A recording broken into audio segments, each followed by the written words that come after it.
Oração dominical curada pelo Mestre Divino, a sogra de Simão Pedro ficará maravilhada com os poderes ocultos do Nazareno humilde, que falava em nome de Deus, enlaçando os corações com a sua fé profunda e ardente. Restabelecida em sua saúde, passou a reflexionar mais atentamente acerca do Pai que está nos céus, sempre pronto a atender às súplicas dos filhos. Chamando certo dia o genro para um exame detido do assunto, consultou-o sobre a possibilidade de pedirem a Jesus favores excepcionais para a sua família. Lembrava-lhe a circunstância de ser o mestre um emissário poderoso do reino de Deus que parecia muito próximo. Concitava-o a ponderar ao Messias que eles eram dos seus primeiros colaboradores sinceros e a enumerar-lhe as necessidades prementes da família, a exiguidade do dinheiro, o peso dos serviços domésticos, a casa pobre de recursos, situação a que as imensas possibilidades de Jesus, cheio de poderes prodigiosos, seriam capazes de remediar. Ó, pescador simples e generoso, tentado em seus sentimentos humanos, examinou aquelas observações, destinadas a lhe abrir os olhos com referência ao futuro. Entretanto, refletiu que Jesus era mestre e nunca desprezava qualquer ensejo de bem ensinar o que era realmente proveitoso aos discípulos. Acaso não saberia ele o melhor caminho? Não viam em sua presença alguma coisa da própria presença de Deus? Guardando, contudo, indeciso o espírito, em face das ponderações familiares, buscou uma oportunidade de falar com o Messias acerca do assunto. Asterisco chegada, que foi a ocasião, o apóstolo procurou provocar muito de leve a solução do problema. Perguntando a Jesus com a sua sinceridade ingênua: Mestre, será que Deus nos ouve todas as orações? Como não, Pedro? Respondeu Jesus solicitamente. Desde que começou a raciocinar, observou o homem que, acima de seus poderes reduzidos, havia um poder ilimitado, que lhe criará o ambiente da vida. Todas as criaturas nascem com tendência para o mais alto e experimentam a necessidade de comungar com esse plano elevado, onde o Pai nos acompanha com o seu amor, todo justiça e sabedoria, onde as preces dos homens o procuram sob nomes diversos. Acreditarias, Simão, que, em todos os séculos da vida humana, recorreriam as almas, incessantemente, a uma porta silenciosa e inflexível, se nenhum resultado obtivesse? Não tenhas dúvida, todas as nossas orações são ouvidas, no entanto, exclamou respeitoso o discípulo, se Deus ouve as súplicas de todos os seres. Por que tamanhas diferenças na sorte? Por que razão sou obrigado a pescar para prover a subsistência, quando Levi ganha bom salário no serviço dos impostos com a sabedoria dos livros? Como explicar que Joana disponha de servas numerosas, quando minha mulher é obrigada a plantar e cuidar a nossa horta? Jesus ouviu atento essas suas palavras e retrucou: Pedro, precisamos não esquecer que o mundo pertence a Deus e que todos somos seus servidores. Os trabalhos variam conforme a capacidade do nosso esforço. Hoje pescas, amanhã pregarás a palavra divina do Evangelho. Todo trabalho honesto é de Deus. Quem escreve com a sabedoria dos pergaminhos não é maior do que aquele que traça a leira laboriosa e fértil com a sabedoria da terra. O escriba sincero, que cuida dos dispositivos da lei, é irmão do lavrador bem-intencionado que cuida do sustento da vida. Cultiva as flores do pensamento, outros, as do trigal que o pai protege e abençoa. Achas que uma casa estaria completa sem as mãos abnegadas que lhe varrem os detritos? Se todos os filhos de Deus se dispusessem a cobrar impostos, quem os pagaria? Vês? Portanto, que, antes de qualquer consideração, é preciso santificar todo o trabalho útil como quem sabe que o mundo é morada de Deus. Já pensaste que, se a tua esposa cuida das plantas de tua horta, Joana de Cusa educa as suas servas, a qual das duas cabe responsabilidade maior, a tua mulher que cultiva os legumes, ou a nossa irmã que tem algumas filhas de Deus sob sua proteção? Quem poderá garantir que Joana terá essa responsabilidade por toda a vida? No mundo, há grandes generais que, apesar das suas vitórias, passam também pelas duras experiências de seus soldados.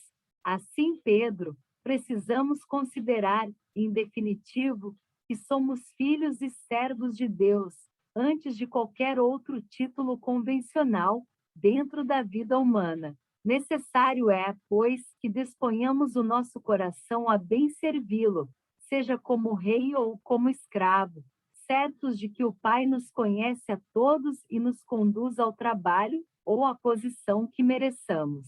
O discípulo ouviu aquelas explicações judiciosas e, confortado com os esclarecimentos recebidos, interrogou: Mestre, como deveremos interpretar a oração? Em tudo, elucidou Jesus, deve a oração constituir o nosso recurso permanente de comunhão ininterrupta com Deus. Nesse intercâmbio incessante, as criaturas devem apresentar ao Pai, no segredo das íntimas aspirações, os seus anelos e esperanças, dúvidas e amargores. Essas confidências lhes atenuarão os cansaços do mundo, restaurando-lhes as energias, porque Deus lhes concederá de sua luz. É necessário, portanto, cultivar a prece, para que ela se torne um elemento natural da vida, como a respiração. É indispensável conheçamos o meio seguro de nos identificarmos com o nosso Pai. Entretanto, Pedro, observamos que os homens não se lembram do céu, senão nos dias de incerteza e angústia do coração. Se a ameaça é cruel e iminente o desastre, se a morte do corpo é irremediável, os mais fortes dobram os joelhos. Mas, quanto não deverá sentir-se o pai amoroso e leal de que somente o procurem os filhos nos momentos do infortúnio, por eles criados com as suas próprias mãos? Em face do relaxamento dessas relações sagradas por parte dos homens, indiferentes ao carinho paternar da providência que tudo lhes concede de útil e agradável, improficuamente desejará o filho uma solução imediata para suas necessidades e problemas, sem remediar ao longo afastamento em que se conservou do pai no percurso, postergando-lhe os desígnios, respeito às suas questões íntimas e profundas. Simão Pedro ouvia o mestre com uma compreensão nova. Não podia apreender a amplitude daqueles conceitos que transcendiam o âmbito da educação que receberá, mas procurava perceber o alcance daquelas elucidações, a fim de cultivar o intercâmbio perfeito com o Pai sábio e amoroso, cuja assistência generosa Jesus revelara, dentro da luz dos seus divinos ensinamentos. Asterisco decorridos alguns dias, estando o mestre a ensinar aos companheiros uma nova lição referente ao impulso natural da prece, Simão lhe observou: Senhor, tenho procurado, por todos os modos, manter inalterável a minha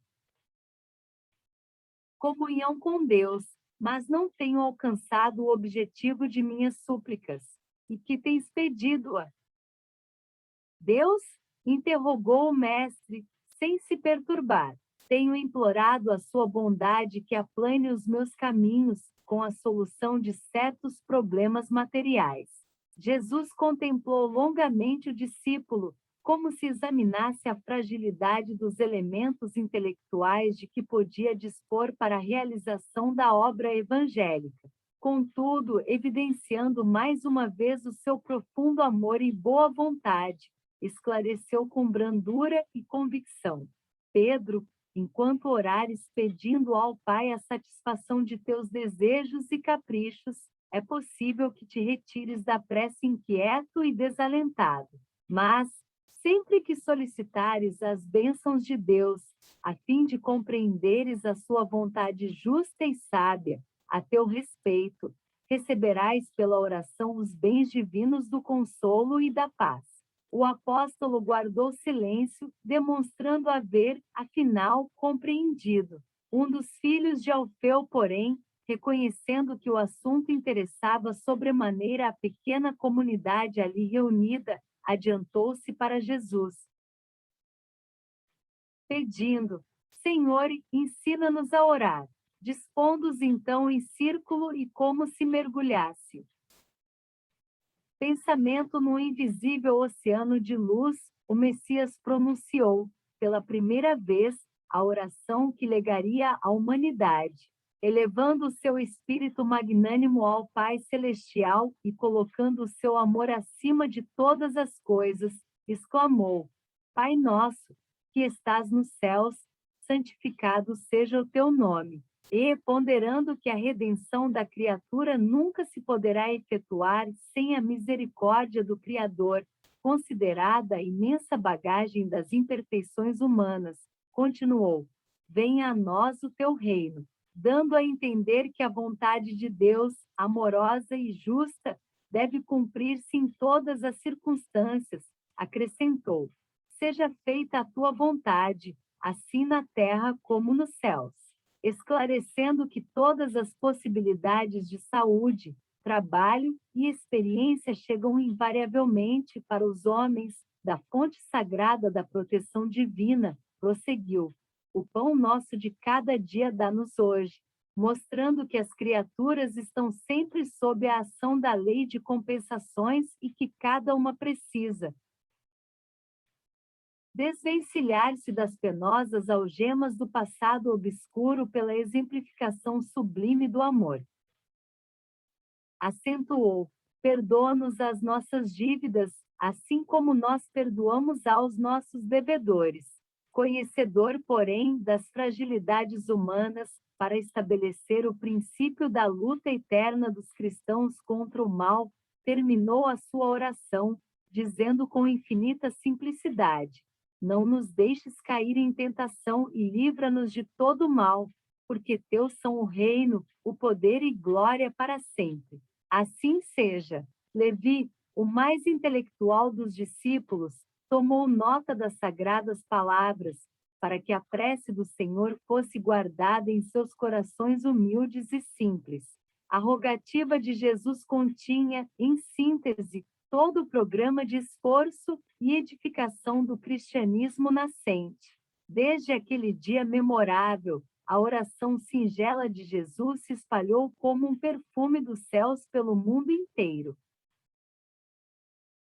As elucidações do Mestre, relativamente à oração, sempre encontravam nos discípulos certa perplexidade, quase que invariavelmente em virtude das ideias novas que continham acerca da concepção de Deus como Pai carinhoso e amigo, aquela necessidade de comunhão com o seu amor, que Jesus não se cansava de salientar, lhes aparecia como problema obscuro que o homem do mundo não conseguiria realizar.